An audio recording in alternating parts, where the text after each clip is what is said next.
Olá pessoal, eu tô aqui com a Dr. Papadopoulos. Ela vai falar um pouquinho, vai responder algumas questões que vocês fizeram no inbox. Então a primeira questão foi, como que é feita a aplicação para o match e pós-match? So for match and post-match, this has to do with when you're applying to a residency program or a specialty, and the match program is when you interview at a school or several schools, and then you will rank the schools that you go to, so you'll have number one school, number two, number three, and then the schools will rank you as well, and that's what the match program is. So you get matched with the residency program that you rank with, and then the post-match is after the match program has been complete, whichever programs have spots open. If you don't get selected in your match application, then there's post-match so that you can again get matched to maybe a program or residency that has open spots. So there's another opportunity for you to match to programs if you don't get in the first time. Então a próxima pergunta é, quais tipos de experiência precisa ter nos Estados Unidos para aumentar as chances de ser aceito? So I know that a lot of the international students that were my classmates actually were assistants in offices before they entered into the program. So I think being an assistant is a great opportunity and experience to have before entering into the international program.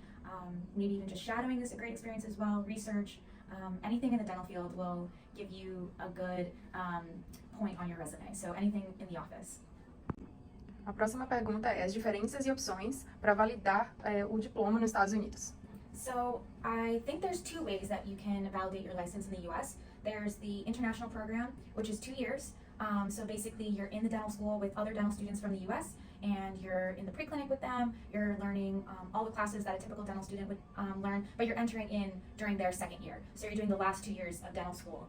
The other option, which I know of, is something that I've seen my faculty do, and it's that they teach their professors in the clinic, and while they're teaching, they are earning their degree. That program, though, I believe is a little bit longer. I want to say it's 5 years. So you can either do dental school with the other dental students in the US, and that's 2 years, or there's a teaching program that you can do, which I believe is a little bit longer. A outra pergunta foi, qual que é o tipo de procedimento que são mais feitos nos pacientes aqui pelo dentista geral?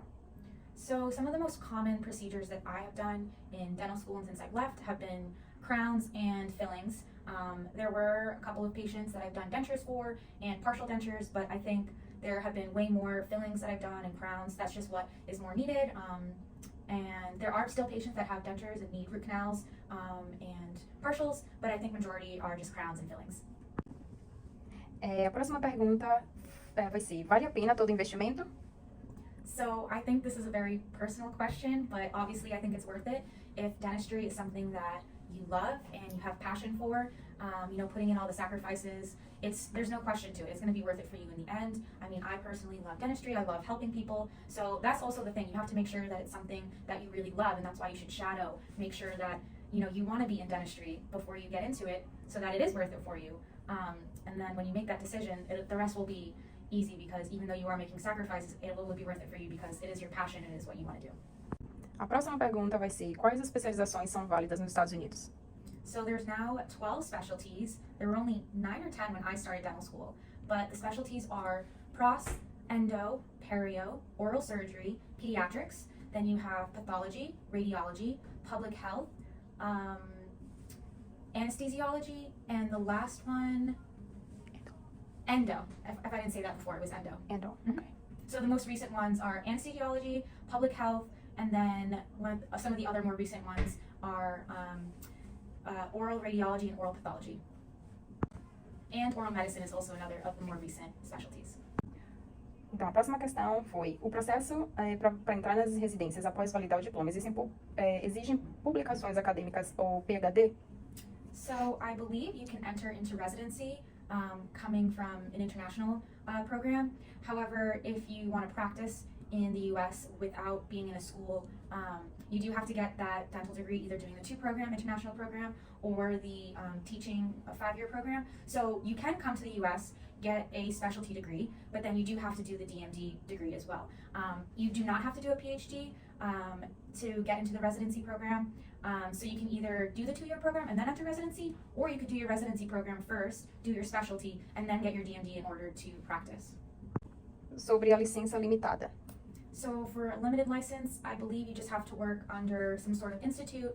You'd either work at a school teaching in the dental school, or working in a hospital or a community health center, something along that lines where you're underneath an umbrella of an institute where they will be covering your limited license. You wouldn't be able to practice in a private office, just underneath a corporate institute, kind of like a hospital or a school. Oh, okay. A próxima pergunta foi, como são as oportunidades para recém-formados? From what I've seen from my classmates is that everyone has been given excellent opportunities. Everyone's have been finding jobs. So I think the opportunities for international students, dental students around, everyone, US students, international, has been good opportunities. I think dentistry is a very needed industry here in the US as well. So you're always going to find a job, always going to find opportunities after you graduate from dental school. É necessário fazer disciplinas para validar o currículo? So if you want to validate your degree, yes, you have to do a program here, either the 2-year program or the 5-year teaching program. You cannot just start working here in the US. And if you want to do a residency as well, you're able to do that. And also you would need to have the DMD degree. Como foi o INBDE para você e por onde você estudou?